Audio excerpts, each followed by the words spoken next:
Good evening, everyone, and welcome to the Inland Wetlands Watercourse Commission March meeting. First up, if there's anybody here who has, auditing citizens who has anything to say, and it's not on the agenda. If not, let's proceed. The next is approval of the minutes of the February 6 minutes. Everybody look them over. Sure. Any questions, corrections, deletions, additions? If not, can I have a motion to approve? Motion to approve, Commissioner Rogan. Can I have a second? Second. All in favor? Aye. All right. All right. First up, the regular meeting is application 24-01W, proposal by Kevin Budney to construct a 5,000 square foot industrial building addition with associated improvements within an upland review area on lot 9A, block 153, 131, New Park Road, New Park Drive.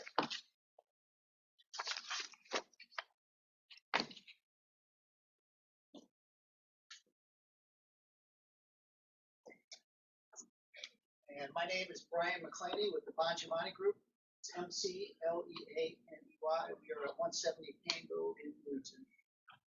And I just got this rendering here.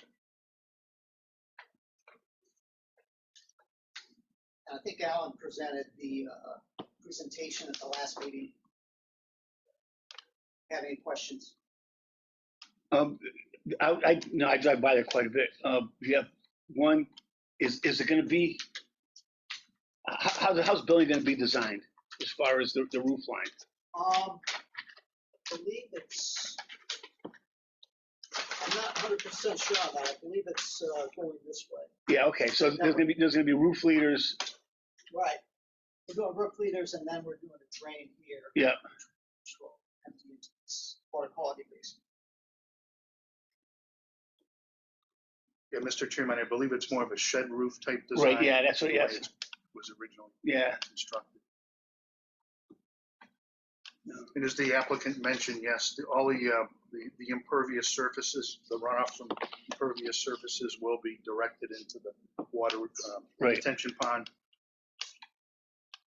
And released at a specified rate into that intermittent water course that runs through the center of the property down towards the intersection of New Park Drive and the Burlington Road.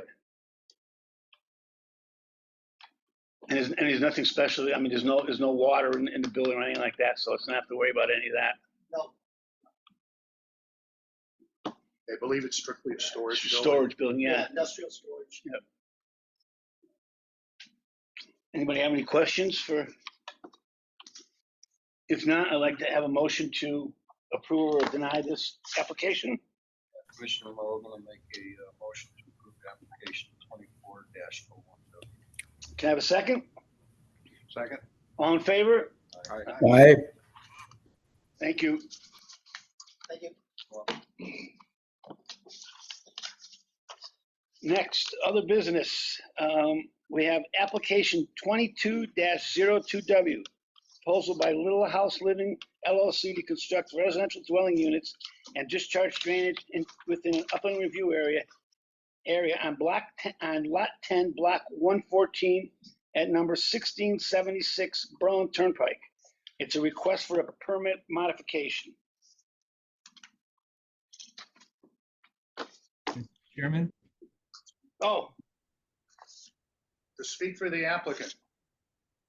Good evening, Mr. Chairman. For the record, my name is Chris Smith. I'm a land use attorney with the law firm of Walter and Pearson.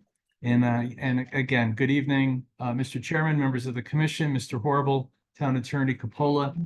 I appear before you on behalf of the owner applicant Little House Living LLC concerning this request. As the chair indicated in reading the item on the agenda, this is a request to modify an existing wetlands permit 22-02W. And I think that you understand, I know this isn't a public hearing and it's an administrative proceeding.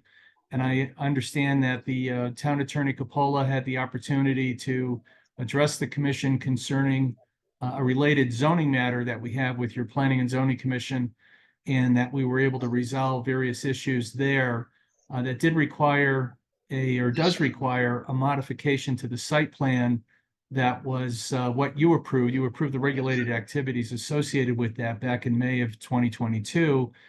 The commission appropriately would like to see a formal application to modify that approval so it reflects the regulated activities associated with the modification to the site development. And we do appear before you this evening to do just that. I'd like to turn the presentation over to Zach Georgina of Giuliano Associates LLC. Zach will walk the commission through the changes to the site development that's the subject of the approved 2202 W wetlands approval. I would like to, with permission of the chair and the indulgence of the commission, I would like to address the letter that you did receive from the Berlin Land Trust. It's dated yesterday, March 4th, 2024. And again, the Land Trust raises the issue of what they refer to the upland review area as a buffer, and claiming that this proposal is, I think the actual word is obliterating the buffer area. And I do point out to the commission, and I remind you, I did this the last time around, that the Wetlands Act does not provide for buffers. It provides buffers in the sense of a zoning setback where you can't do any activity within the buffer area. The statute specifically in your regulations reflect this, is that if there is activity in your upland review area, which in Berlin is 50 feet from a wetlands or a water course, that the owner has to submit an application for you seeking approval. And as indicated in the statute that delegates authority to the commission, 22A-42A subsection F, that when there's activity, the question is there going to be an adverse impact to the wetland or watercourse? And it's the same standard that you would apply if this application actually proposed conduct in a wetlands or an intermittent watercourse, which of course it does not do that. But it's the same standard of review. And the question for the commission this evening is, are the regulated activities that are being modified, are they going to result in an adverse impact to a wetland or the intermittent watercourse associated with the property? And does it otherwise satisfy your criteria and your regulations, and that provided by 22A-41 of the Connecticut General Statutes? That's the statutory factors for consideration. And I respectfully submit, we'll hear from Mr. Georgina in a moment from Giuliano Associates, as well as Ian Cole of Ian Cole LLC. Mr. Cole is a professional wetland scientist, as well as a professional registered soil scientist, and it's their opinions and that of Giuliano Associates LLC that these activities are certainly not going to result in an adverse impact to the wetlands. And I know that the Land Trust also asked for a public hearing. I know we had a public hearing the last time. I think it was to accommodate in part the neighbors. The neighbors have been involved with the zoning settlement process. And I would respectfully submit, with the minor modifications that are being proposed here as part of an overall settlement of the issues associated with the zoning matters, I would respectfully request that the commission just let this go forward as it is being presented to the commission this evening. So unless you have any questions for me, Mr. Chairman, with your permission, I'd like to turn the presentation over to Mr. Georgina of Giuliano Associates LLC. That's fine. Thank you, sir. Zach. Hey, everybody hear me okay? Yep. Fantastic. Hi, as mentioned, my name is Zach Georgina. I'm with Giuliano Associates. I will be going over stormwater and engineering element as it pertains to the requested modification to the existing approved site plan. Just for a quick history, we will just go over what was approved real quick, just to give you a quick refresher. I'm going to share my screen, assuming that either that's open or will be able to be provided via that authority. All right, screen one is that one. Okay, share. And just want to check real quick, everyone can see my screen, correct? Correct. Yes. Fantastic. All right. So what we have here is our cover sheet, and I'm going to jump right down to the existing, or the survey that this is all based off of. As we know, this site was previously used as the motel. Essentially, this 1.9 acre lot is in a B1 district. It previously had the 8 detached dwellings, the 2 larger commercial buildings, which is approximately 5,800 square feet worth of commercial buildings. It had this large 24,000 square foot central driveway area, and it was approximately 37% impervious. The remainder of the site was grass, emerging field brush, some trees, and then, of course, the large evergreens that we are all very familiar with surrounding the property. What you had approved previously, this should look very familiar, was an 18-unit redevelopment of the same nature coming in with the same central drive. It was mostly focused around duplexes, some communal parking. They did have stormwater detention system based off of one larger unit located in the northwest corner, as well as the level spreader located pretty much touching the property line and wetlands in that northern corner. And this was what you guys saw previously. This represented by their own plan here, essentially 14,080 square feet of disturbed upland review area, or that 3.23 acres of disturbance. So now that we've got our quick history lesson out of the way, let's go to where we're looking to end up here with this modification. So what we have proposed here, it should be fairly similar in terms of looking. We're still working around that central aisle here. We have the 18 units. We have gone to 6 duplex units located essentially just around the building or around the driveway. We have 2 triplex units, which have the same overall square footage as the duplexes, but does decrease the overall footprint for 3 units worth of buildings. We also centrally located in this center community courtyard, we have a community center. The focus again for this site with the redevelopment is just opening up these central courtyards.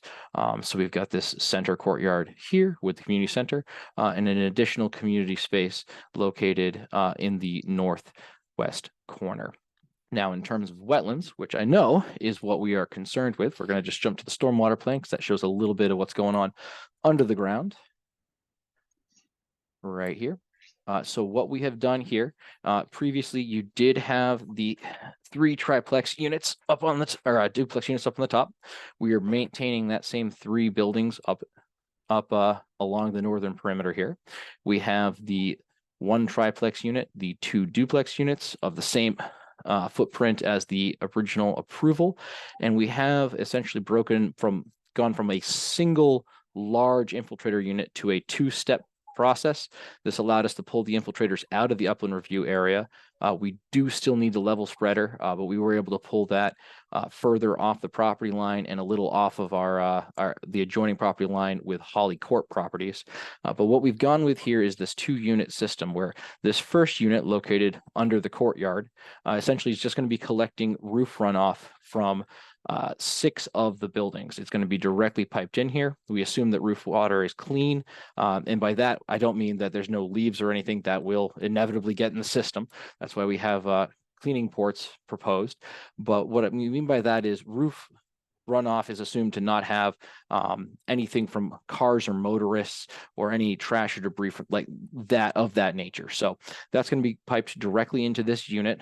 We do not need a pre-treatment for that. We will obviously have to monitor it for leaf or any other debris coming in through the gutters. That system will fill up when it eventually hits a larger storm beyond the 10-year. That will be overflowing into our primary system, which then goes to the unit up in the northern corner here. This, again, a Coltech system. This will be a Coltech 180 HD. Essentially will come in. There's an isolator row here designed to collect any trash, debris, what have you, from the driveway units. This unit will also, again, focus on infiltration. And then once it reaches a high water point, will just like in the previously approved plan, overflow into this level spreading unit, which will then allow the water at a much lower velocity to exit the property into the wetlands.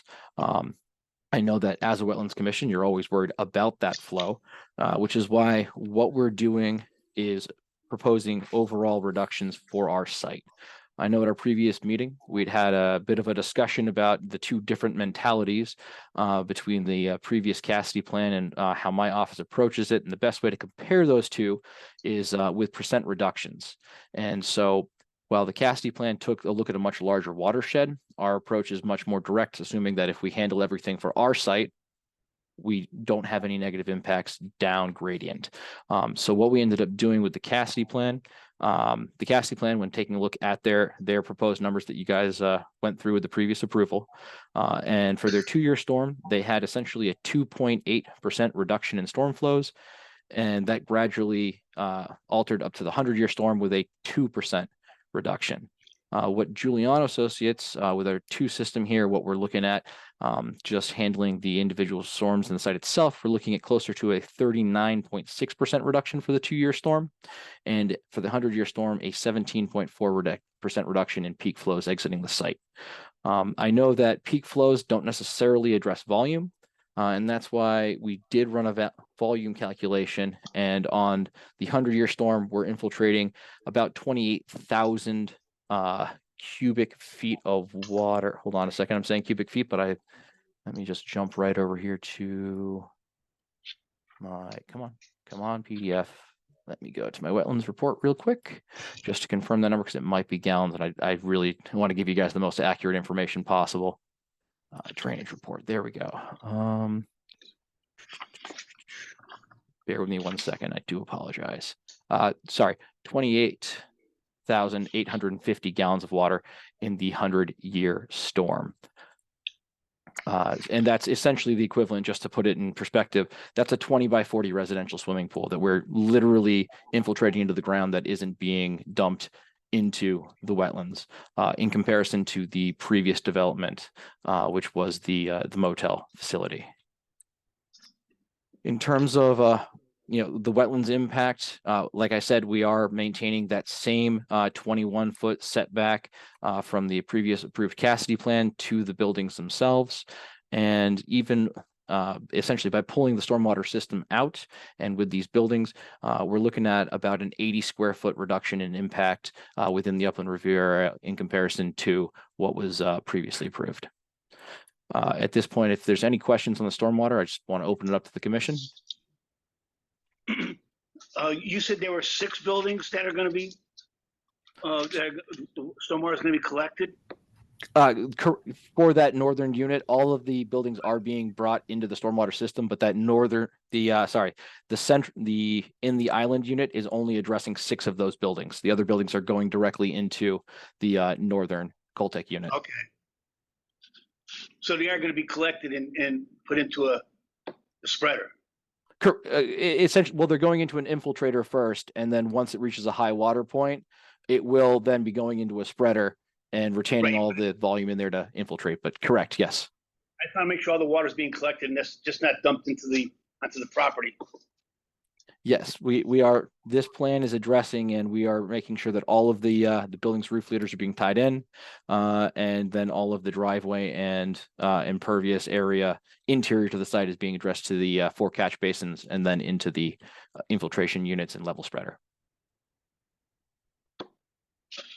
And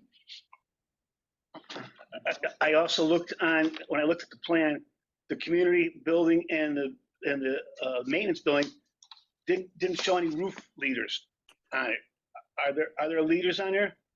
So for the community center itself, it is not. The residential buildings are all tied in. The community center is being directed to grade, essentially will be being treated by grass swale and picked up by the double catch basin right here as I'm zooming in. So this will go to grade. There's not curbing here. It will essentially be kicked off, treated by grass swale, and then collected into this catch basin with the grade of the driveway.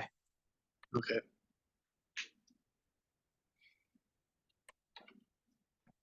Anybody else have anything? Is that Coltec unit, is that underground or is that like exposed at the surface or what? Yep. So the Coltec units are completely underground. The one in the island, there won't be any evidence that it's there. It will be completely underground. It will just be a perfectly smooth slope across the grass.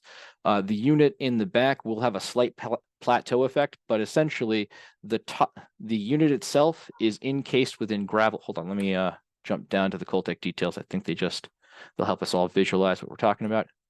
So if we zoom in here on this, the unit itself is buried inside a gravel surrounding encasement with at least 6 inches of soil cover. So it'll be planted with grass. It'll be essentially a flat area to the residents, and there will be a slight dip off the rear of it as we get towards the north. But for the most part, with some creative site grading, it's going to be essentially invisible to the residents.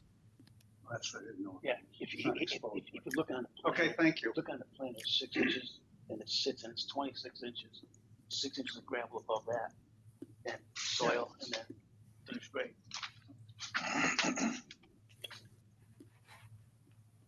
Anybody else? No other questions?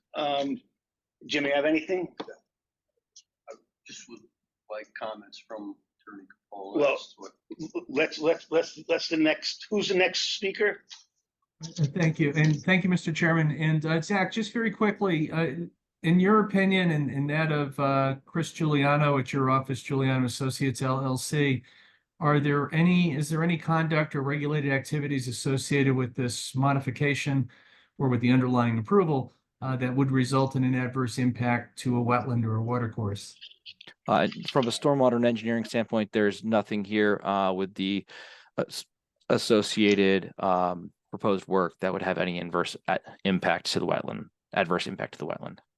And similarly, does the proposal comply with and satisfy the Commission's criteria for review, as well as the state statute, section 22A41, which is the statutory factors for consideration that essentially incorporated into the Commission's regs? Based on my understanding and our office's understanding, that correct. Yes, we do incorporate that, and it Okay, does. thank you. And Mr. Chairman, we have Mr. Cole. I don't know, Mr. Cole, if you just want to comment on whether there's been a substantial material change, and then in your opinion, if there'll be an adverse impact associated with this for the commission? Thank you. Sure. Good evening. For the record, Ian Cole. I am the professional soil scientist of record for this application. In my professional opinion, the regulated activities, including the modifications here, are substantially similar to those that were previously approved by the Wetlands Permit 22-02W.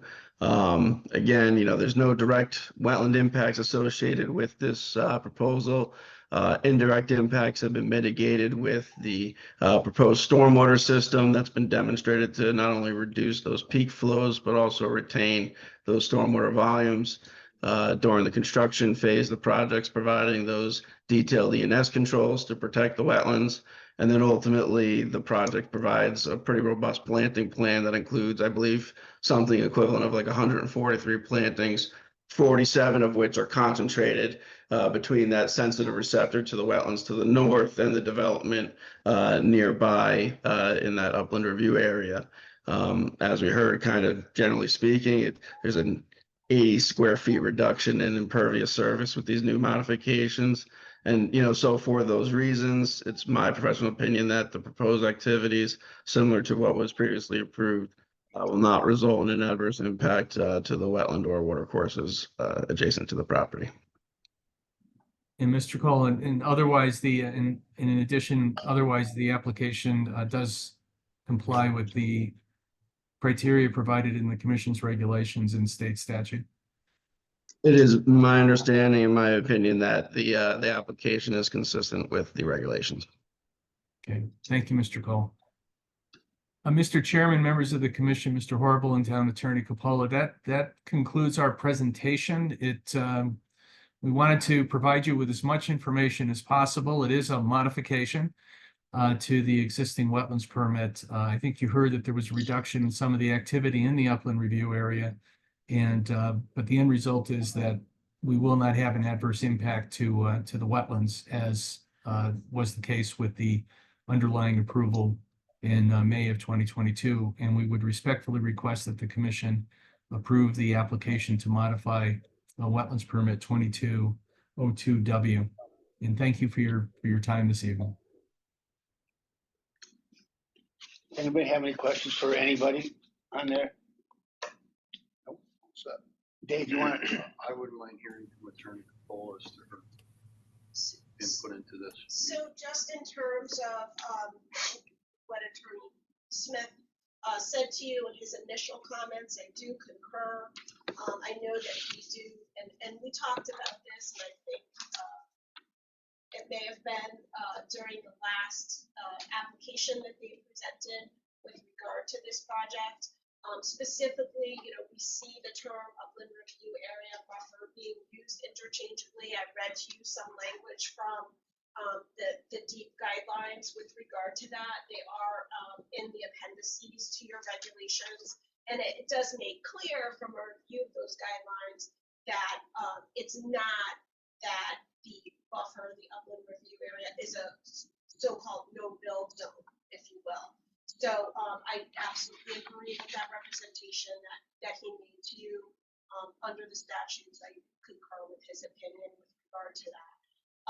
As far as the application, I think Mr. Georgina has done a good job highlighting for you the differences in terms of how the stormwater is going to be managed on site, and they are significant from the prior application on which you granted an approval.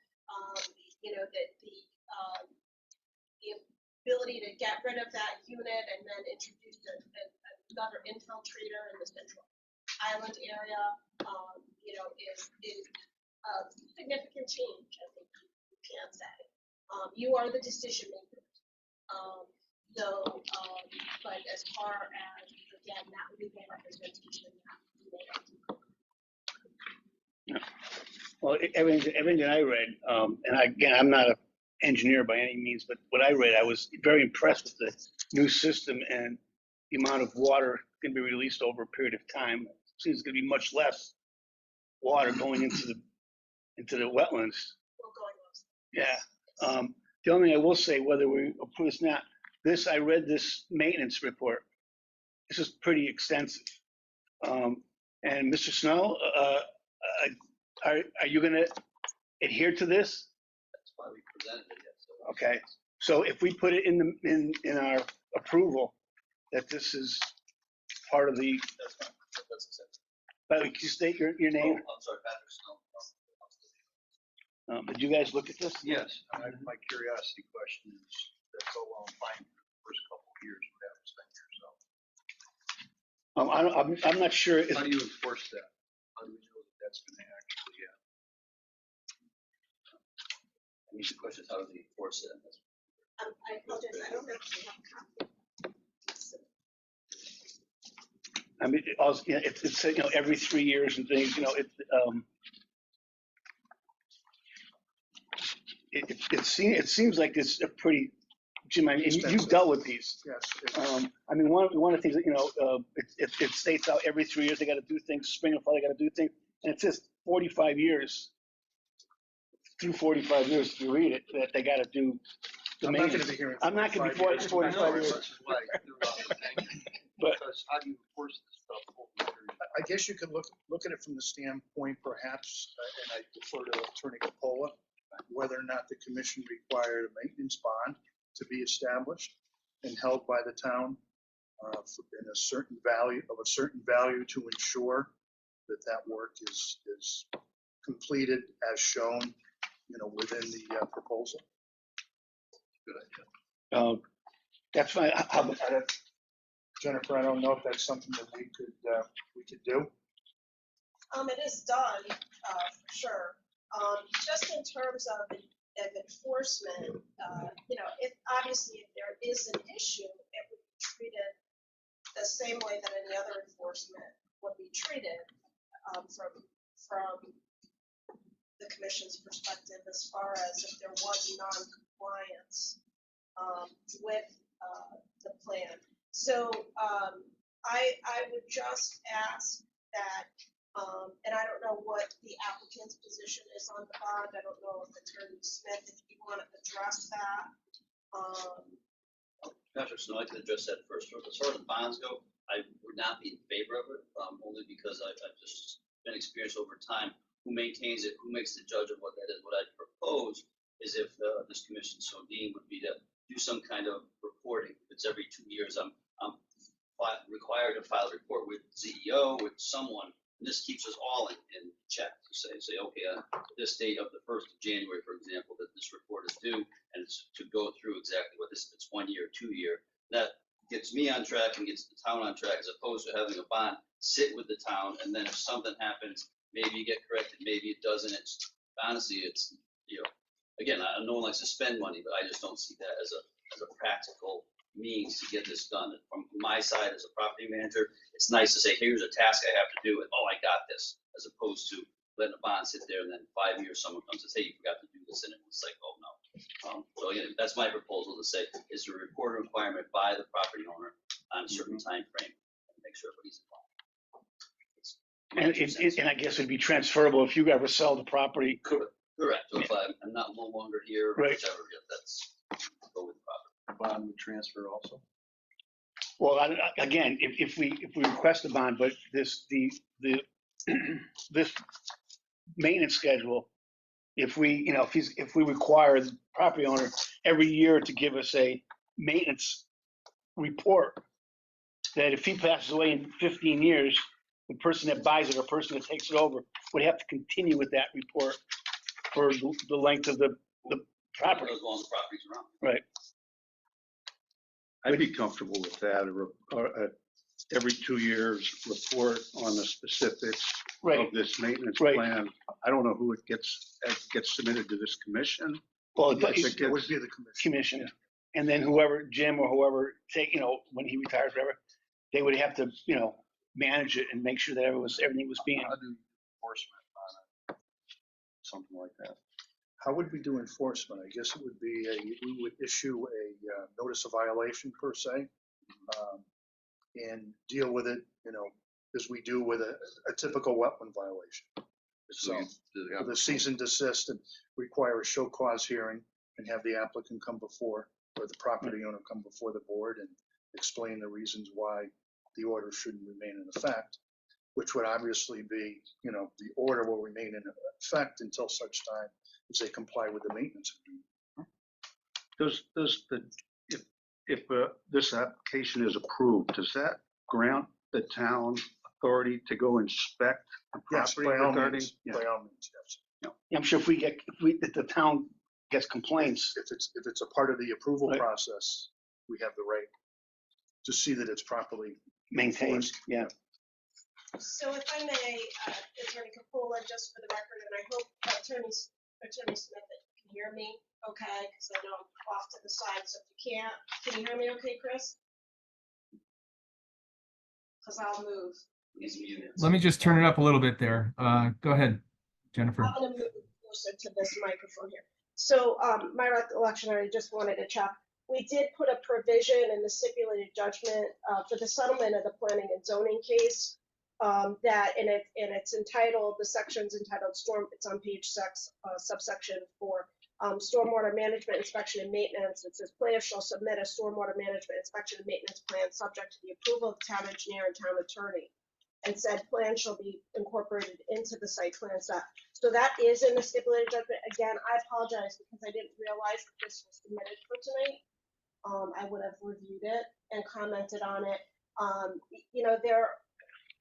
It looks relatively in order, but I would just say that, you can acknowledge that, again, it is going to be made part of the site plan set through the stipulated judgment. And that stipulated judgment has yet to be filed with the court because we wanted to see what was going to happen tonight too before we finalize the terms with regard to the wetlands approval that's necessary, of course.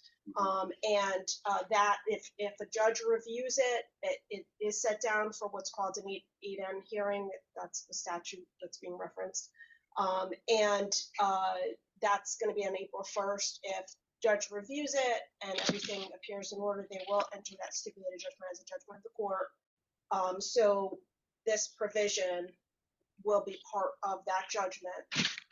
So I hope that makes you feel more comfortable, but I will review this with town staff, with the town engineer. Mr. Hearn does need to review it as well. I don't know if that has been done at this point. So that's an important But point, I think. if we do approve this, do we have to stipulate that this has to be in there? Or you're saying that it's already in the agreement we have with zoning? So we don't have to add anything saying they have to. So it is, again, it was one of the terms that we did Okay. negotiate on the zoning side. So it's gonna be incorporated into the plan set. Right. So we don't So have we to. have to go through it. We may have to have some negotiation with regard to the content of it. It is subject to town council's approval and the town engineer's approval for that reason, because we hadn't received a submission yet. So, you know, we'll go through and make sure that everything is in order. Just on the enforcement piece, again, though, it would be treated as any other circumstance of non-compliance, because it, again, with the incorporation of it into the site plan, then it's non-compliance with the site plan. Right. Okay. But that would not, if we wanted a 2-year reporting requirement, Well, that's would be additional. something I always, and actually I do more than that. Typically, is my recommendation is a more frequent. Well, this it does say here My it's point 1 is, year. that's not in here. It is. Well, It is. It It is. is. Yeah, there are some, It is, and there again, are. I very quickly looked at it. But there are inspection Yeah, there are. and reporting requirements that are Oh, I contained see in it. what's been drafted. So we just need to review that and make sure that we're satisfied with what those inspections consist of, Here. and Oh, this is also every the 2 years. Every frequency 2 of it. years. Our And it decision says that down here, being monthly, able to make spring and fall, yearly. changes to that. No, So if you read this, it's pretty extensive. But They have those aren't reports to this commission. Those are just what they have, inspections. yeah, but what they have to do. Well, I think if they're gonna do it, they're gonna report on it, they're gonna get back to us. But that's not what it says. It says they're gonna do it. I think it's a good idea to make them document it and sign it and submit it to the town. Okay, well, that's That it's fine. been done. That's just my opinion. No, I agree. and Mr. Snow is nodding his agreement If as well. So, but Chris, go ahead. No, we should just going to suggest, I think Town Attorney Capola explained it spot on, but we certainly, as part of the stipulation with planning and zoning, I think that Mr. Snow would not have any objection that when we have to file any of those reports with planning and zoning, that we could certainly provide a copy to the commission and or your designated agent at that time. And I would like to just note that if there, with the stormwater management system, for example, if there's an issue with it, then arguably it's a violation arguably of the stipulated judgment, and the remedy for the commissions, for the towns, for the planning and zoning commission, certainly with the stipulation would be to go directly to court to have that addressed by the court, because it's part of the stipulated judgment. So I just wanted to, as far as enforcement, you would have all your typical enforcement powers. As you've indicated, I heard somebody go through the process, might have been Mr. Horrible, with the notices and whatnot, but certainly it could arguably fall within the planning and zoning stipulation, because it involves the same issues that with the stormwater maintenance. So I just wanted to point that out. That's added protection for this commission as well as for the town, the neighbors and the planning and zoning commission. Thank you. So just to follow up on that, so in the stipulation, there is a provision for the continuing jurisdiction of the court. So what would happen if we decide to go through the stipulated judgment, it's a motion to enforce the terms of the stipulated judgment. That's what gets filed with the court. So that's the court process if we decided to pursue that route. Well, as our attorney, does it make sense to you that a reporting requirement be added? So I absolutely, when I have drafted these types, and sometimes we do it by agreement, that gets actually recorded as a separate agreement on the land records, separate and apart from the stipulated judgment, as well as being incorporated within the plan set. I always include that. This has become more common to have the requirement of a submitted plan because of issues of non-compliance that have been experienced through the years. So, and I do think that this does reflect, again, And I looked at it very quickly, just 30 seconds really. But I think it does reflect the preparation of, a reporting, because it calls for inspections and so forth. So They're gonna Yeah. have everything locked in. they're gonna lock. Is it now, And that's so ultimately what- we could defer to council's judgment with Yes, regard to review of this, yes, whether it's adequate. the councils and the town engineer. That's what. So I'm not gonna worry Yeah. about And, I I mean, think was you that, have was that that stipulated in the zoning? Yes, So if zoning's gonna Okay. get it, they could see however they want to do it, we can get it. it. I get it. So, and again, I think the reason why you see that too oftentimes being the path is because, that incorporation into the plan set is really ideal. And that's really becoming the standard even with conditions of approval.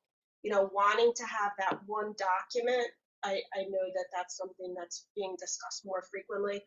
Wanting to have even the letter of decision, Oh, yeah. sometimes you see Yeah, it put yeah. right into the plan set, so that you don't have those separate things. Somebody could just pick up the plan set and understand what all the requirements are. So that's becoming more and more common. Thank you so much. thank you. All right, guys, we have a decision now. Any other questions for any of the board? Yes. Now, Mr. Curtis, is not a public hearing, I understand, and and I'm not going to say anything that would, I think, be dealt with in a public hearing, but may I just suggest to you that this plan, the way it's proposed, will have an impact on the wetlands, because the entire, pretty much, the entire regulated area or buffer is destroyed. You can't put houses on a buffer or a regulated area and then say that you complied with the inland wetlands regulations or your own regulations. It's supposed to be free of houses, generally speaking. Now, some penetration, maybe a drainage facility on one end, that usually is fine.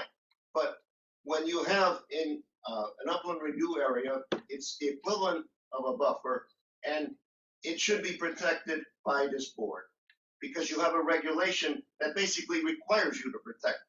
So if anybody can show me how this inland wetlands area is protected, and how it doesn't have, by failing to protect it, it doesn't have an impact on the wetlands, I'd appreciate it, because all buffers have a purpose, and when you destroy the buffer, when you destroy the inland wetland review area, you are affecting the adjacent wetland. That's a fact, it's a scientific fact. So I think you need to have, I'm just suggesting, I'm not arguing the merits here, I'm just asking for a public hearing on this so the issue can be addressed. In the application dated February 22nd, I will read from it. The purpose of the proposed activity, construction of new residential units in the upland review area. That's what's before you. The drainage thing has been, it's impressively accomplished. I think they did a great job with the drainage, all right? But the purpose of this ruling on your part, the decision, is basically outlined in the application, and that is the construction of new residential units in the upland review area. That's the purpose, and I think you need a public hearing to address that purpose. Mr. Chairman, if I may, go ahead. Mr. Chairman. So, Mr. Chairman, for the record, Chris Smith of Walter and Pearson. There's a lot of confusion, it seems, still with the buffer issue. I had the privilege of serving on the Connecticut General Assembly's Inland Wetlands Task Force back in 95, 96. And I was appointed to serve as, there was supposed to be a representative from a municipal wetlands agency, and I served on one. I think I was chair at that time in North Branford. And one of the questions that I raised to the co-chairs of the Environment Committee was just what we're hearing. And I'm sorry, Mr. Curtis, or I don't know, I think I heard Curtis, I'm not sure. But the gentleman with the land trust, and that was, and I raised my hand and I said, a lot of commissions throughout this state, the Wetlands Act, remember, was just taking, kicking into gear in the 80s and early 90s.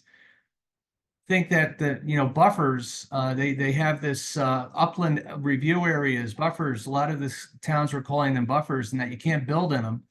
And the committee, the co-chairs, the state senator and the state rep, Jesse Stratton and Eileen Daly, they agreed that if you can do work in a wetlands subject to satisfying the statutory factors for consideration in 22A41, then you should be able to do work in the upland area, whatever town, whatever they pick. 100, some towns have 500 feet, you have 50. North Branford, we had 100. We followed the DEP guidelines at that point, their recommended regs.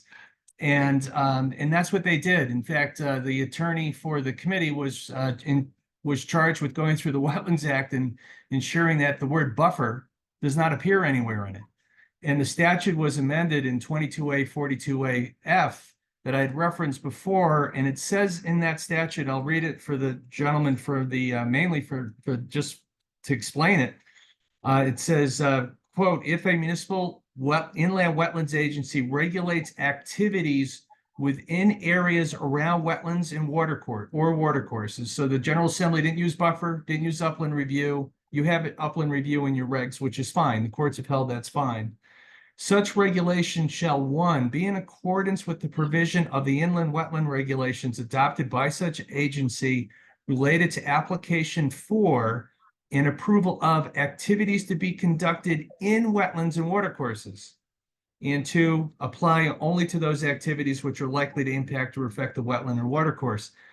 End of quote. So again, whether you're doing work in a wetlands or you're doing work outside of the wetlands, and there's actually case law where if you do work outside of the upland review area that's likely to impact the wetlands, then arguably the commission can regulate that. It's the same standard of review, and the question is there an adverse impact to the wetlands? And you've heard from the experts this evening with regards to this, that they're essentially the same activities that you approved back in May of 2022. There's no change really there. You've heard there's been some reductions with the square footage. Zach went through that, Mr. Georgia, excuse me, Zach.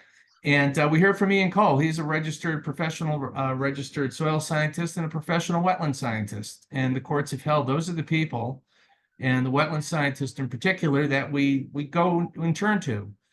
There's no need for a public hearing. We had a public hearing the last time. We didn't hear any expert testimony on the other side. The expert testimony is this is the same that you had the last go around when you approved it in May of 2022. It's substantially the same. Most importantly for the commission, there's no adverse impact to a wetland. And that's the standard that's applied whether the activity occurs in the upland review area, outside of the upland review area, where it's going to discharge into the wetlands, for example, or if it actually occurs in the wetlands. It's the same standard. And I respectfully submit that I just think my client certainly doesn't want to get involved with an argument with the land trust and the commission over what's a buffer or what's not. What does it mean to be in the upland review area? But again, the standard's still the same, whether it's in a wetlands, whether it's in your 50-foot upland review area, or it's outside of the 50-foot upland review area. Is the activity going to result in an adverse impact to the wetlands, not the upland review area? That's not what you're regulating. You're regulating whether there's an adverse impact to the wetlands. And again, I respectfully submit that the substantial evidence of the record in the uncontroverted expert testimony is, there's not a problem here. It's a modification to accommodate a settlement that's been fully vetted by your Planning and Zoning Commission with public comment. There's an opportunity for people here. Nobody, we've heard about the buffer again, but I respectfully submit that that's not really relevant, that issue, that argument to this proposed modification. And again, I don't mean to, I'm just trying to elucidate a little bit relative to where this all came from with the Wetlands Act. But again, it didn't change the ultimate charge to the commission, and that's to ensure that there's not an adverse impact to a wetlands. The question's not the impact to the buffer any more than animals up in the buffer in the upland review area, which is another entire case that we had that your town attorney can tell you about involving Avalon Bay and down in Wilton. But again, there's no adverse impact to a wetland. And I would respectfully request that the commission approve this request to modify a permit that you already saw fit to approve the activities associated with that. And thank you. Thank you. Bill Jackson, do you have any comment? My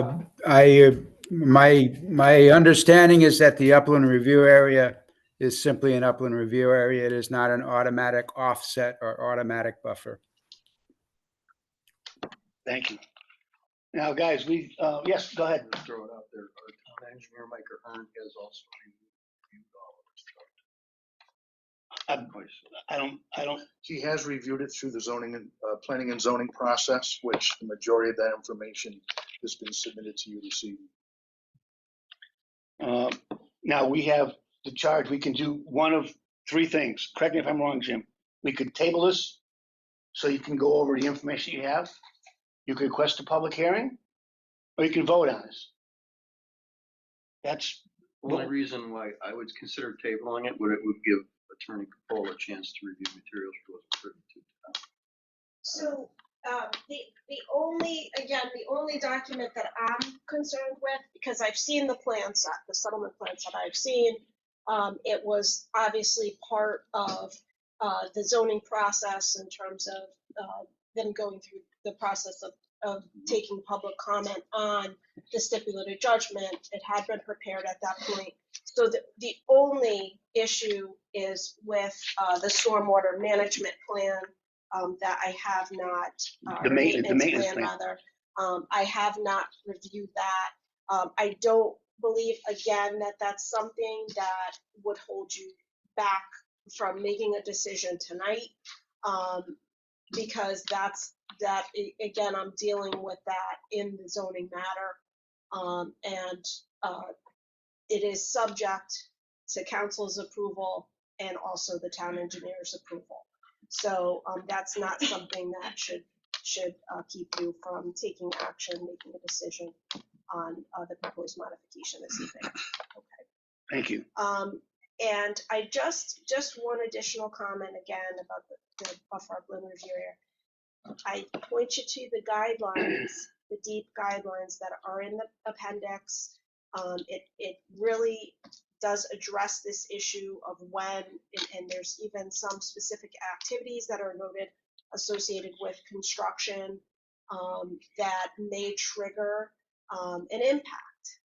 And I think that you have to take that into account. I know you're familiar.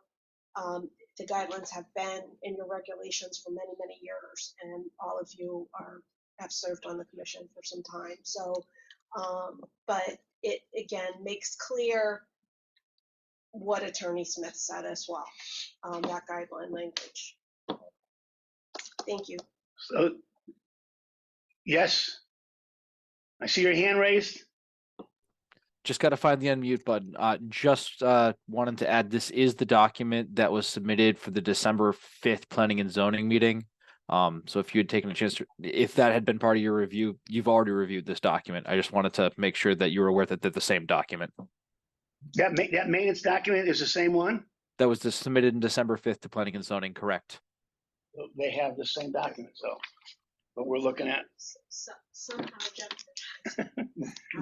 So gentlemen, I entertain a motion of. I make a motion to approve the project.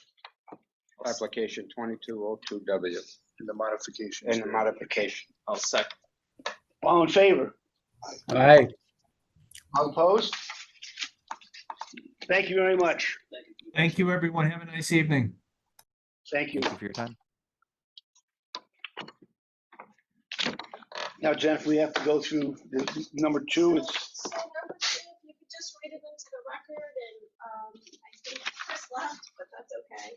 I'll just give you the update on the Okay. location and what's going to happen next as far as that. all right. In other business, number 2 is to consider the potential withdrawal or settlement of the pending litigation of Little House Living LLC versus Inland Wetlands Watercourse Commission of the Town of Berlin, and the docket number, so on and so forth. So as far as the litigation is concerned, so what is going to happen next is Attorney Smith will prepare a motion to withdraw the pending administrative appeal. And that motion is also subject to what I referred to as an 8-8N hearing. It will also be heard on the same date as the motion for entry of stipulated judgment, which we will now be able to finalize, given that you have made a decision on the permit this evening. So those will get filed within the next week with the court, and the court will hold the hearing. The public can participate in that hearing on April 1st. So there is a notice that will publish in the New Britain Herald with regard to the hearing and how you can participate in it.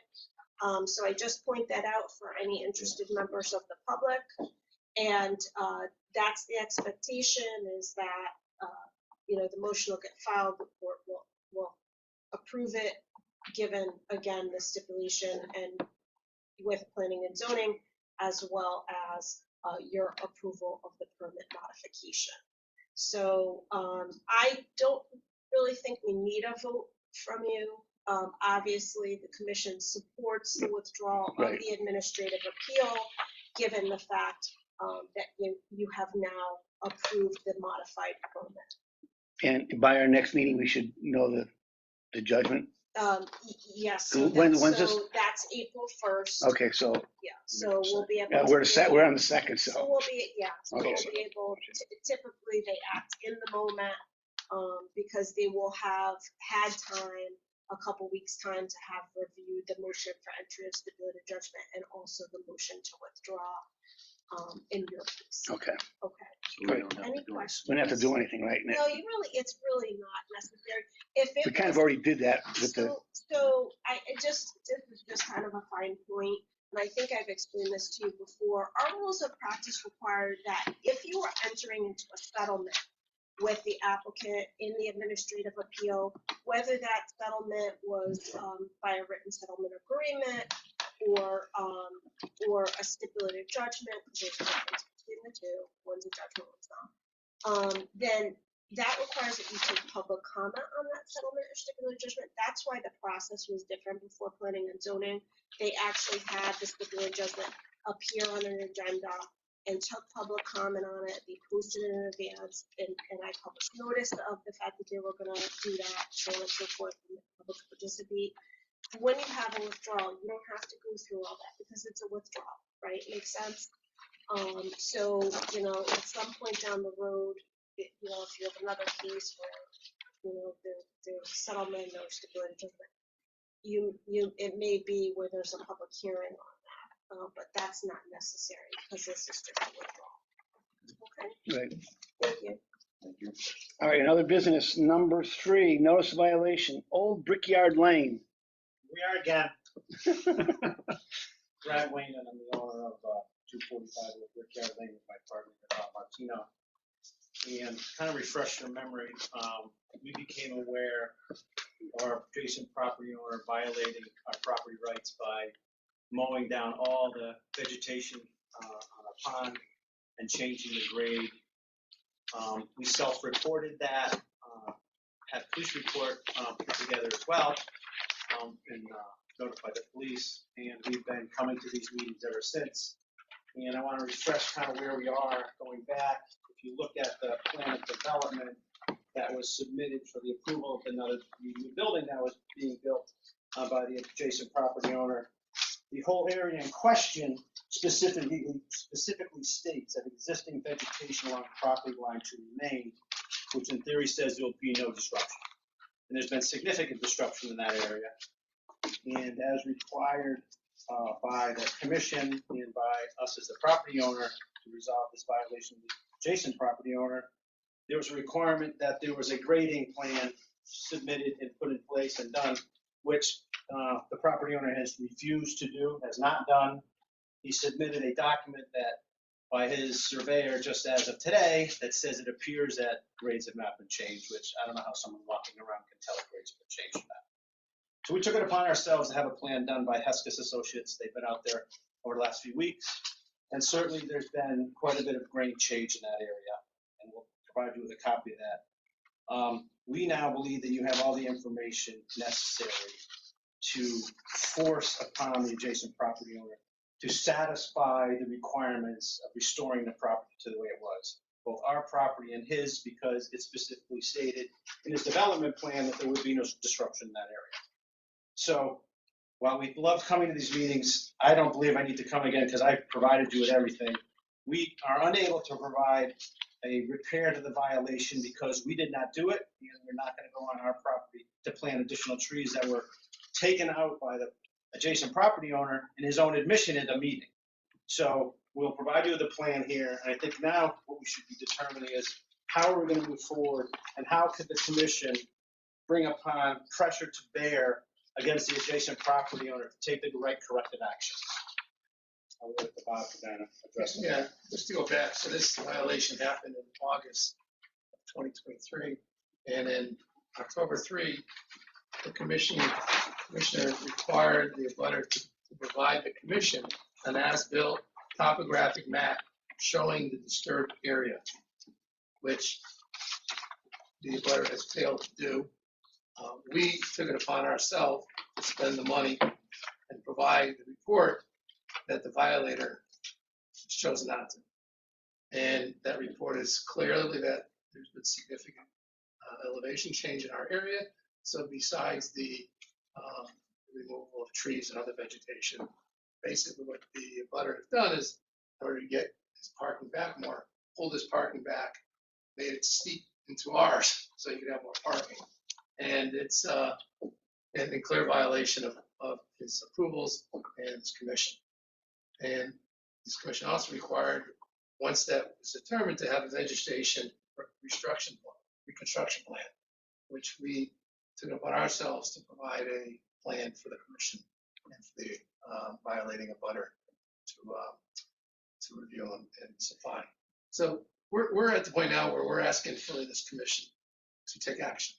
We understand that this project is an ongoing project. There's must be construction inspections. There must be, eventually a CO. There's, you have enforcement actions that Attorney Capola can advise you of, but it's clear that we're not the violator.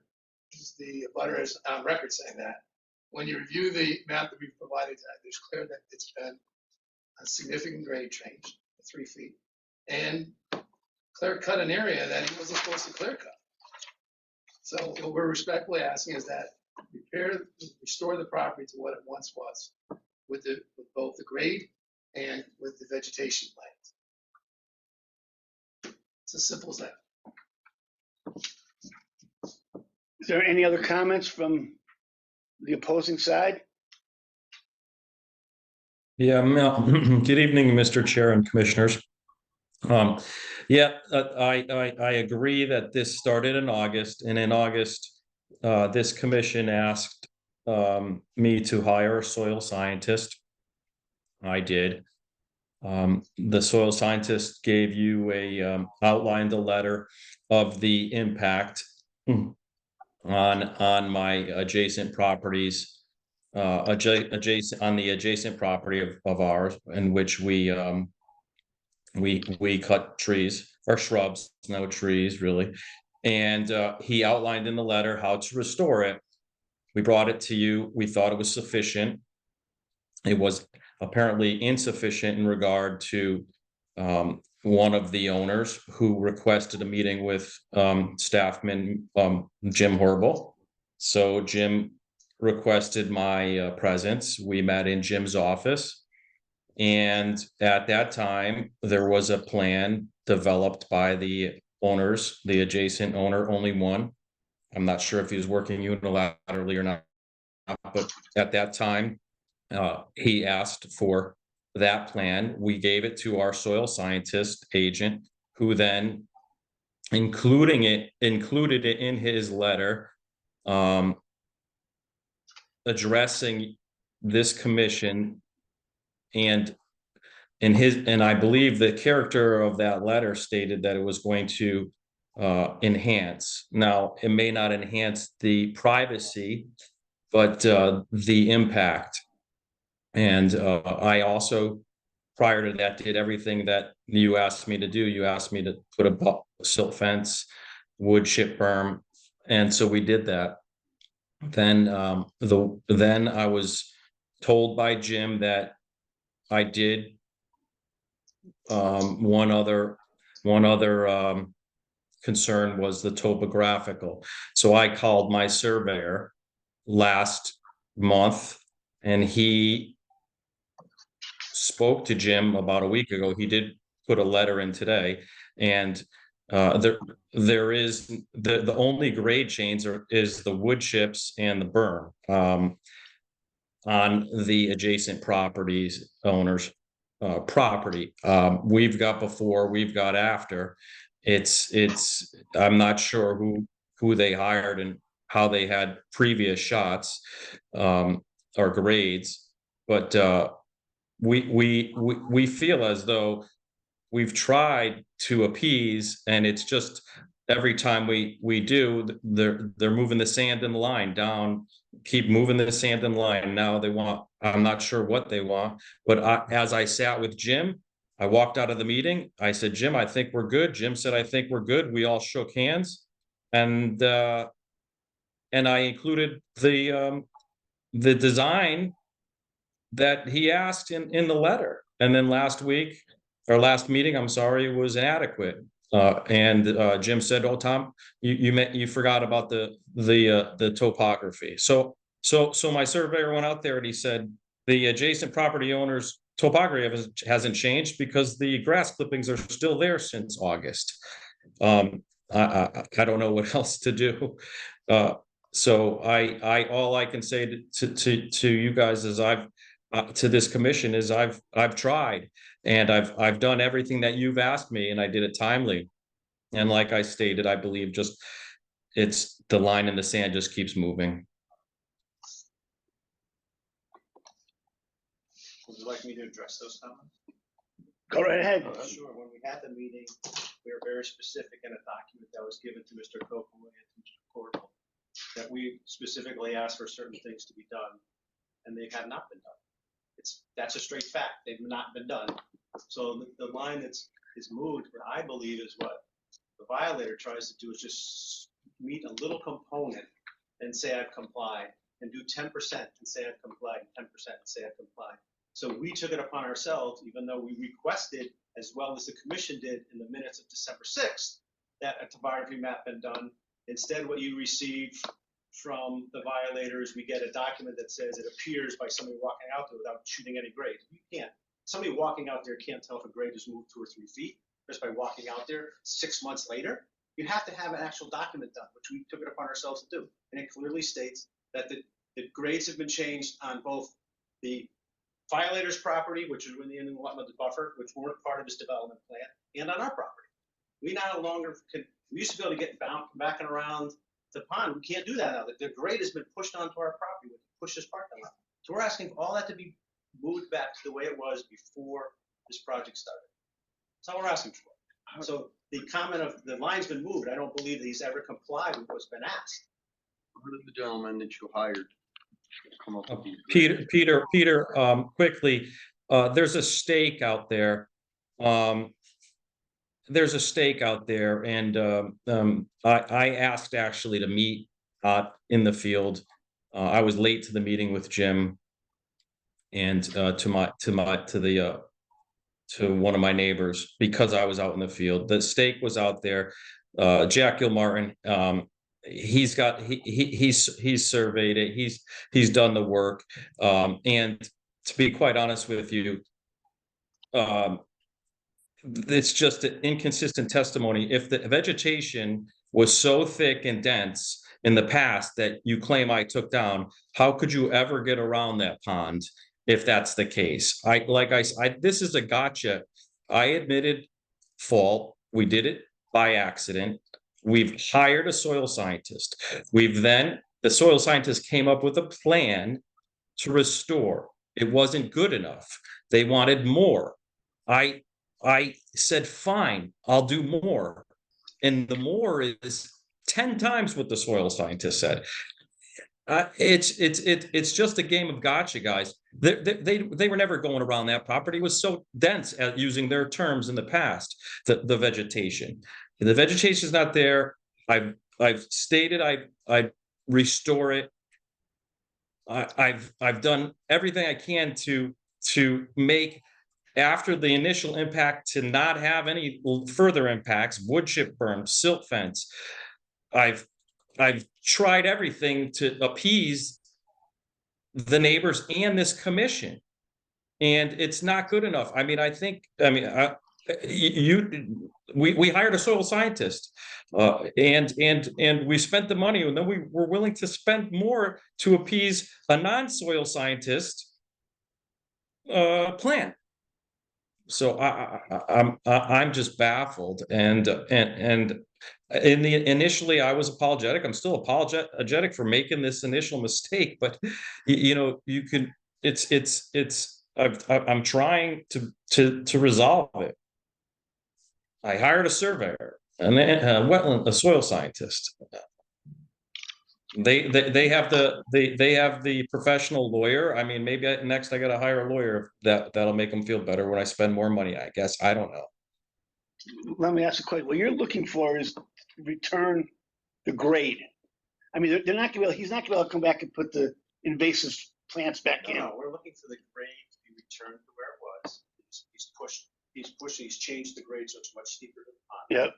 If we had the right to ability to go around, and I didn't say we were, he put words in our mouth. We had the right to be able to get around the pond if we needed to. Now we can't because it's so steep. You couldn't drive a four-wheeler or anything like that, because Eversource has come to us several times to go in there and go around to check their power lines that run through our pond.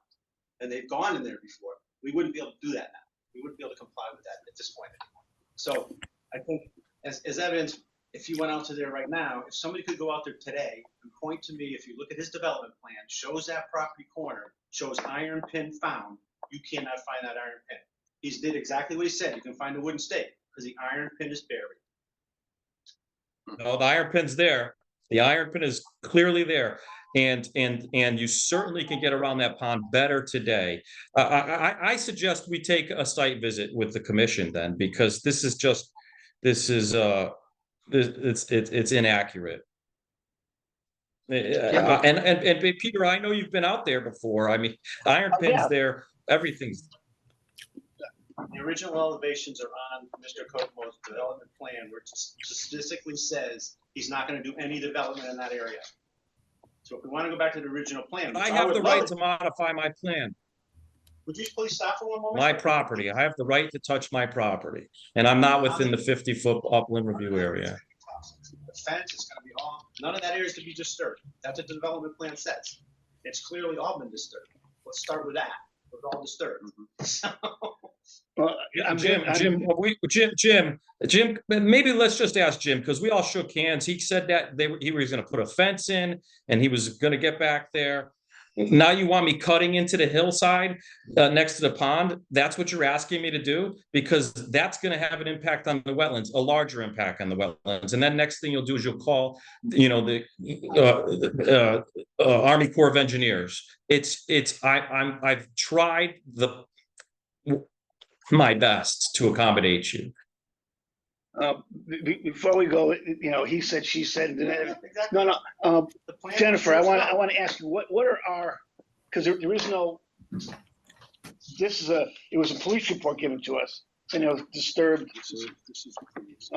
What is our course of action right now as a commission? Oh my.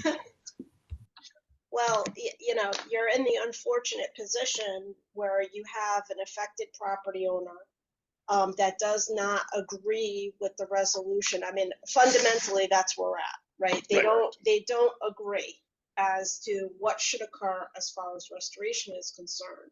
So, I think that, and I haven't seen Gail Martin's letter. He didn't do a survey.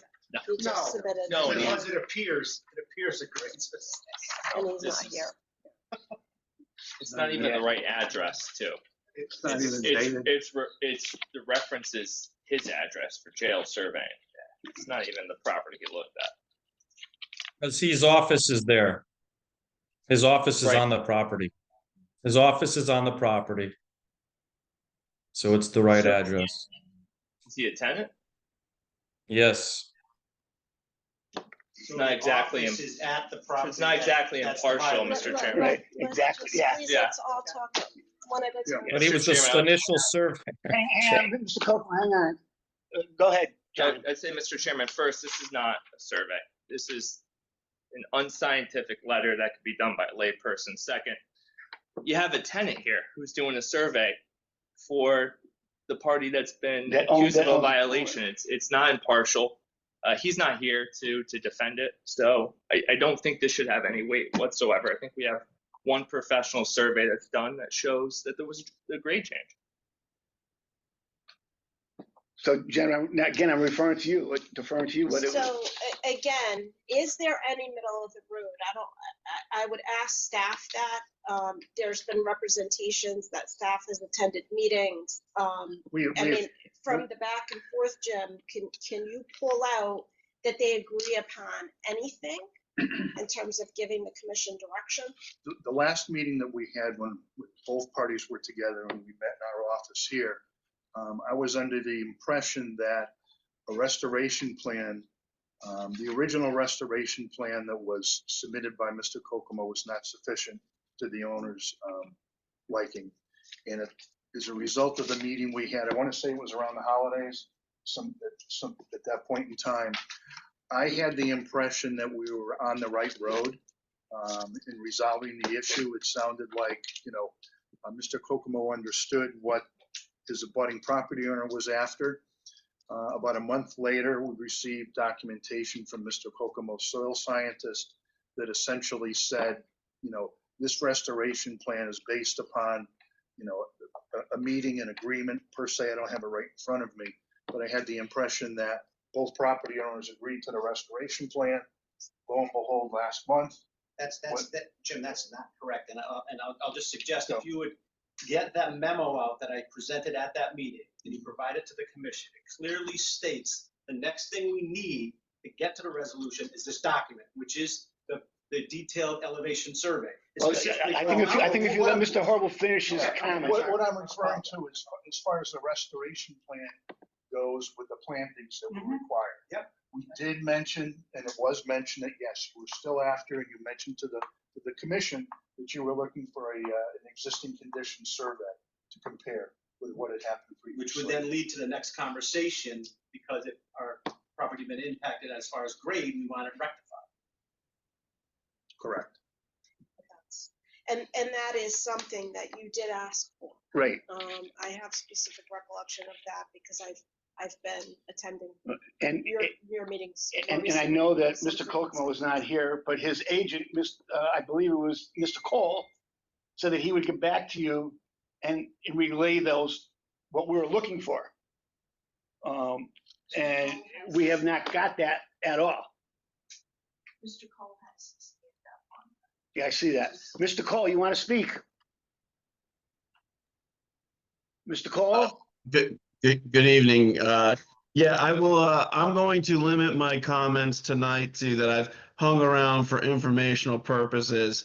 There's a lot that's transpired since my last interaction.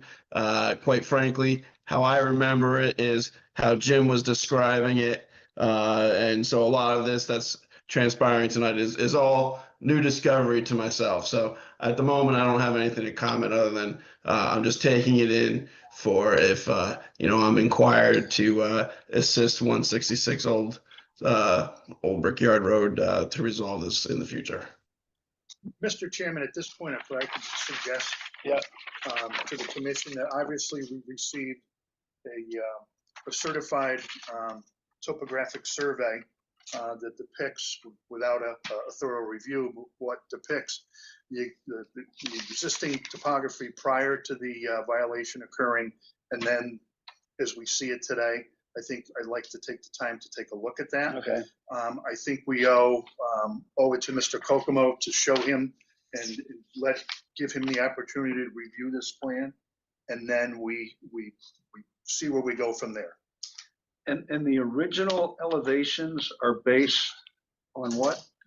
Tell us again. If you look at two things, we have a topographical map that was done for our property, and then there's a map that has topographical data on it that was submitted for the development plan when Mr. Kokomo was building the new buildings. And what vintage are those? Mine is older. Mr. Kokomo's is 2021. So they went out and they did verification. Well, you'll see it says up there lambda, something, which is a technical term for engineers on how they verify grades.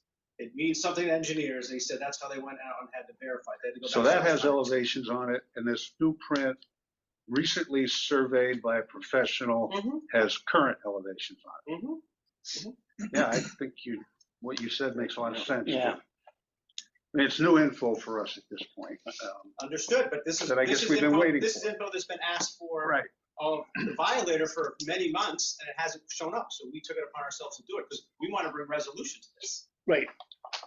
And I'm sure all parties, the three parties involved, we'd like to get this resolved ourselves, and I'm sure Mr. Kokomo would too, and I know you guys do. But I think what Mr. Horrible said is correct. I think Mr. Horrible and our commission has to go over this new data, see what it's like, get it to Mr. Kokomo so that he can look at it.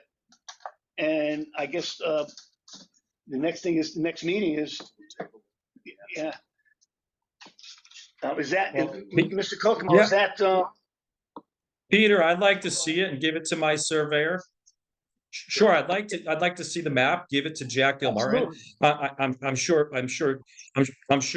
Jim would appreciate that, that, or could comment on Gilmartin's integrity. I mean, he did the initial plan, so that was a little off color. But I'll get Jack that map, and then we'll go from there. And then I think maybe even a site walk in the interim might help this commission get a better understanding. But yeah, Jack, I mean, Jim, I think you'll concur. Jack Gilmartin is not going to go out there and fabricate things, whether he's a tenant or not. He's been working in the town of Berlin for 30 years. That's not his nature. Yeah, but I don't think that's. That wasn't the comment, it was fabricated. Yeah, it's not. But I think what Commissioner Russo said is that the impropriety of the fact that he's your tenant and he's doing work for you about something that is being brought to this commission. I think it doesn't look very good. Well, let's do this, Tom. Tom, stop in and see me tomorrow. We'll provide you with a copy of the plan that was presented to us tonight. And we can both take the time to review it independently, and then we'll get together and discuss it as we will with your abutting property owner. All right, Jim, I'll see you tomorrow. Thank you. If you'll notice, Jim, on that plan, of the lower plan, the existing conditions. I'll see you tomorrow. Thank you. Okay. All right. Thank you. You notice this area right here. You notice this area here is undisturbed. You notice this area right here, which is not on Mr. Kokomo's property. He built a parking lot on it, on the neighbor's property, and had a cease and desist from this property owner. Wasn't aware of that. When you're out there, you'll see it. Yeah. No, Jim, I have an easement, Jim. Please, this guy. You got a cease and desist on the board of attorney. I talked with him. Well, I have an easement. Let's not discuss another issue. But yeah, come in and tomorrow and pick up the plan, look it over, and hopefully we'll have the next meeting, which is April 2nd. I hope we can all get together and resolve this issue. Hopefully prior to that. Prior, right. I'll try. I'll try. If I talk to Bob Martino, him and I can kind of work it out. The other guy is just impossible. Okay. And then Jim, we shook on it at Jim's office. It's just, Jim told you guys. Nothing's impossible. Okay, stop in and see me tomorrow, Tom. All right, Tom, thank you. I will. Thank you. Thank you, guys. Have a good night. Thank you. Jim, did those guys get this last thing from Ian Cole? Yes. Oh, yes. Yeah. Okay.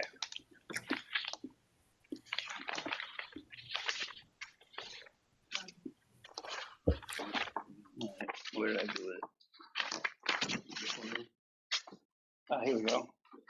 And that we don't have to make a motion or anything, do we? Because this is just, we're just tabling. Yeah. Well, technically it should be a motion to continue. when you table something under Robert's rules, you have to take it off the table. So it's a continuation. Okay, can I have a motion to table the notice of violation for Old Brickyard Lane? I'll make a motion to continue. Continue rather. All in favor? Aye. Thank you, Bill. The next on other business is number 4, notice violation, McMurray Drive. Mr. Chairman, Yes, Bill. William Jackson, for the record, I'm going to recuse myself from this particular item on the agenda. Very good, Bill. Thank you. Good evening, Commissioners. Mr. Orville. My name is Lucas Barron, son of property owner Barron. We're here tonight after taking everything we discussed in our last meeting to great consideration. And where we left, what we concluded is that we wanted to hire a third party, a third soil scientist to give us clear standing as to, because we have conflicting reports, right, from 2 soil scientists, Bill Jackson being one of them, and so we wanted more clarity and guidance on the matter. So we hired Rick Zulik to give us that, and he provided the report that you have in front of you, and we have him with us tonight to answer any questions, because he's certainly far more qualified to address those matters than we are. So, Rick, if you could come up, you could discuss the findings with the commission, and if you gentlemen have any questions for him, we're here with the intent of working toward a resolution.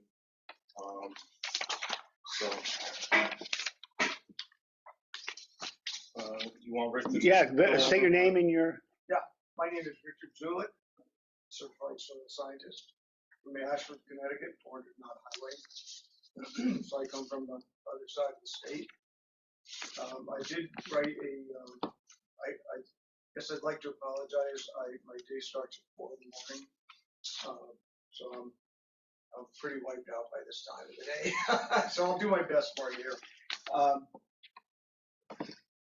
I wrote a letter that summarizes everything. I trust that you've all read it. I'm happy to read it in the record or talk about the highlights. It's in. I believe it's in the record. Yeah. Except you better get a new calculator. 100 feet by 110 feet is not 1,100 feet. It's 11,000 square feet. Yeah. Right. Okay. You wrote that late at night. Yeah. Right. Yeah. Exactly. So the depth of there was an area in front of the house that was filled. The depth is 2 to 3 inches of fill material, and the fill was spread in an effort to just level the area. It's my understanding that 2 separate soil scientists, Jackson and Terrell, have conducted wetland delineations in the area of question, and my wetland assessment supports the wetland line labeled A1 to A5 by Jackson. Therefore, I'd like to proceed with the assumption that almost the entire front yard in front of the existing home is regulated by this commission. The prevalent soil in that filled area is a rainfall, poorly drained soil series. I went on to describe what rainfall is. I don't think there's any need to go into that today. An investigation of recent and past aerial imagery shows the area east of the existing house to have been a grassy area that's existed for a good number of years prior to its current home. The wetland area is a result of an old artesian, primarily as a result of an artesian well, a true artesian well overflow, extending from the well to the intermittent water course located on the eastern property line. This constant flow of water over the years has resulted in the low chroma soil colors used to establish my wetland boundary and Mr. Jackson's as well. The entire area, the subject area, has been severely disturbed by excavation over the past many years, 50, 60, 70 years, I don't know. I did look at aerial photography back into the 70s. Certainly was an open, disturbed area at that time. The wetland, meaning the front yard, does have functions and values, and I think that's important for tonight's discussion. The values that I established were groundwater recharge and discharge, flood flow alteration, and nutrient removal, which I went on to describe in my letter, but I'm sure you're familiar with those functions. And then I'd like to read the last conclusion, the last part of my letter for the record. In summary, it's my opinion that the subject wetland is a past disturbed area resulting from well water overflow and its topographic position relative to the diminished streams of the east. Well overflow has since been piped underground and this has been restored to its original well construction design, so there's no overland flow from the valley. My professional recommendation is to allow the layer of fill to remain in place to bring in 3 or 4 inches of topsoil and to vegetate the filled area with a high quality seed so as to permanently stabilize the recently disturbed area. After seeding the open area, should be mulched well to keep the soil in place during germination, and vegetation will reestablish in the area to one that provides at least all the functions that existed 50 years ago. So I'm saying that by restoring this area with some additional topsoil and some seed, it will continue to provide the functions that it did 50 years ago, which again are flood flow alteration, nutrient removal, and groundwater recharge and discharge. Silt fencing should be immediately provided along the water course to prevent any sedimentation resulting from soils to the west. No fertilizer or pesticides should be used in the subject area now or in the future. Any activity in the untouched areas identified on the Flynn and Sear map, which we have a copy of, should be stabilized by hand only. So there are areas that are untouched that are wetland areas. And I'm saying that no machinery should go in there. If he wants to do some seeding, he can use a rake and hand work, but I don't want to see any heavy equipment in any of those undisturbed areas. So no machinery will be permitted in the untouched areas identified on that plan. Finally, wetland soils are evaluated to a depth of 20 inches in grading. The final fill depth within the subject area should not exceed 8 inches. It should be a maximum of 8 inches. So as to ensure that this area continues to meet soil taxonomy and wetland morphology. So it'll continue to be a wetland and will continue to provide the functions and values that it did prior. So that really includes my presentation, which is defined in the letter. I'm happy to answer any specific questions that you may have concerning this violation. I have one or two. You said right now the fill that was brought in there is fill. It's not. And you say there's areas it's filled from anywhere from 2 to 5 inches. Correct? Yeah. That's what you're. Yeah. So you're saying that you're going to bring in 4 to 5 inches of topsoil. You're going to have to remove some of the fill. I'm asking for your approval to bring in topsoil on top of the fill. But you're going to exceed your 8 inches in some areas. No, you can't exceed inches. Right. That's what I'm saying. You have to be a maximum. So if there's 5 inches of fill, then you can only put 3 inches of topsoil. So we'll remove the fill. Some fill to stay within that limit. Yes, some may have to be moved around or okay, that's what I want. Yeah. I just don't want to see a depth greater than 8 inches because I want it to stay as a wetland and it'll continue to regulate it. But now my next question is, who's going to oversee this? Are you going to oversee this? Well, if the commission permits that, you know, if you don't see any conflict of interest, we'll certainly retain. Well, he's the one that wrote this report, and we're gonna, I because, think that would be, yeah. Because, I mean, he's professional, and he's the one suggesting this. But I want to make sure, I think the commission wants to make sure that what he has here, he doesn't exceed the 8 inches, you know, and he brings in topsoil and not more fill or anything like Yeah, I that. don't want the elevation to go up any more than it is. Exactly, yeah. Right, right. Well, again, I think that's a decision we'll leave to you. yeah, and Mr. Chairman, I'm certainly comfortable with that, reading the report Yep. and the recommendations that have been presented. And I think it makes sense that, yes, you know, once the project is, the restoration is complete, that the commission receive correspondence from the soil scientist identifying the fact that the work has been done in accordance with his recommendations. You know, everything from the silt fence to no machinery, you know, I would like to have all that by you, if that's, If they're willing to pay me, I'm more than happy to provide that service. Well, it doesn't matter whether it's a party agreed upon by everyone here, another party, or what. This is. well, I mean, Yeah. we all agree, and I talked with staff, and he's the one, you know, who agreed with this. Yeah. And we just want to make sure that everything is documented, so we know it's, you know, you Put it to rest. right. Can I try to understand? So in essence, you're saying the fill that's been put in there has not degraded the wetland to the extent it still provides, even with that fill, it provides the same functions It and really values. does. It does. This, now, if this was a pristine, forested wetland out in the middle of the woods, oh yeah, I mean, those wetlands provide a tremendous number of functions and values. I mean, that's my life is about, is protecting real wetlands.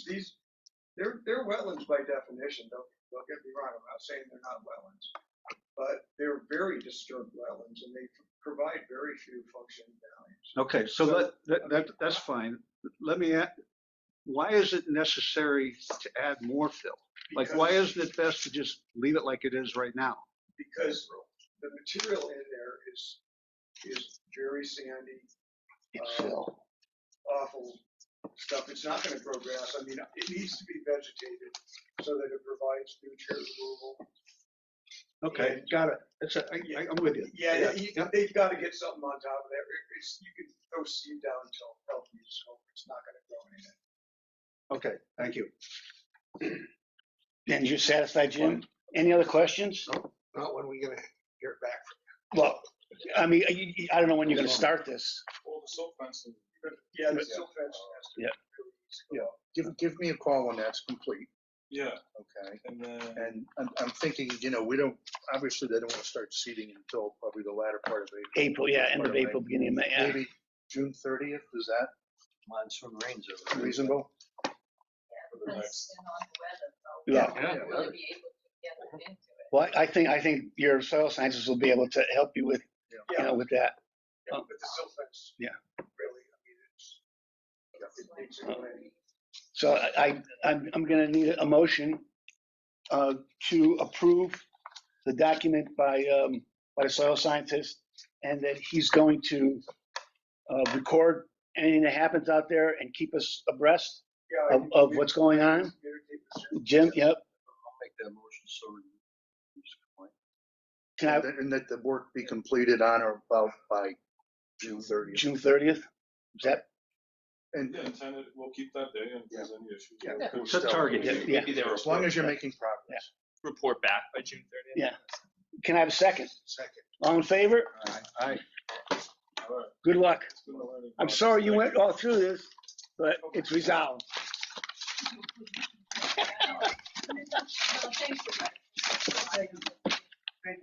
Yeah.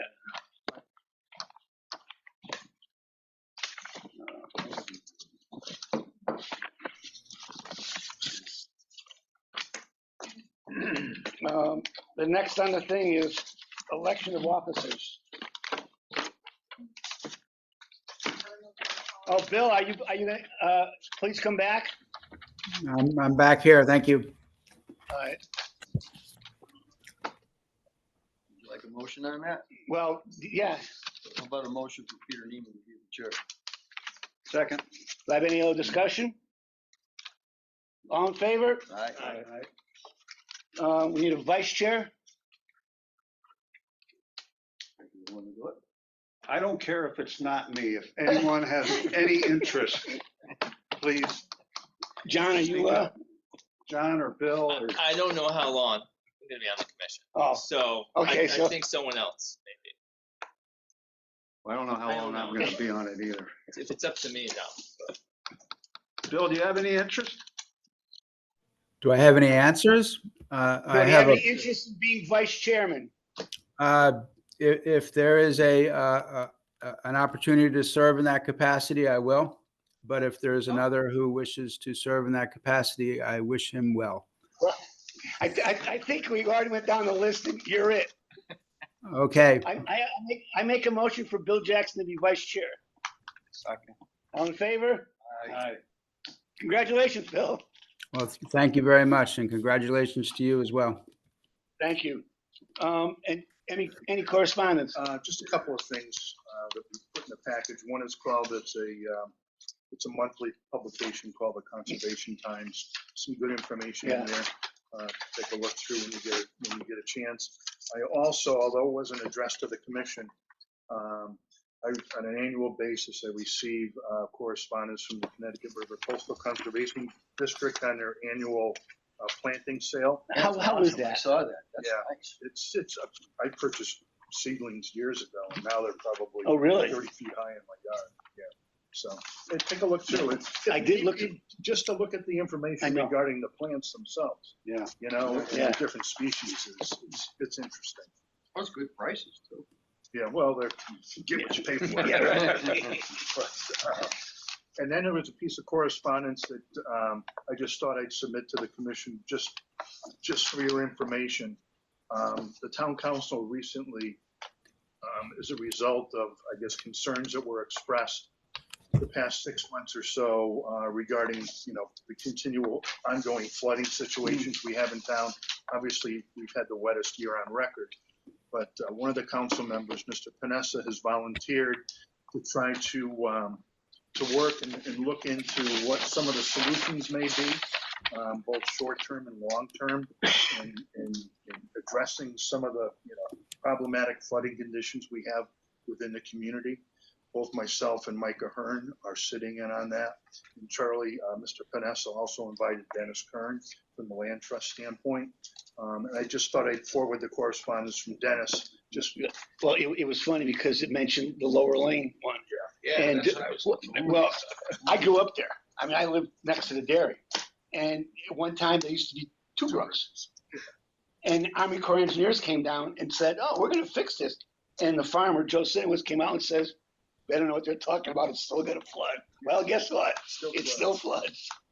Used to come down right across the road, go right into the pond. Oh, yeah. Oh, yeah.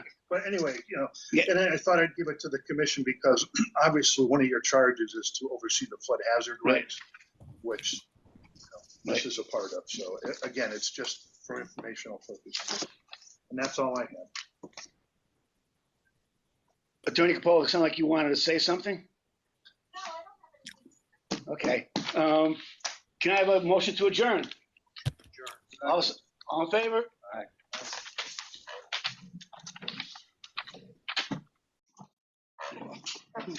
I can tell you, I won't be here April 2nd.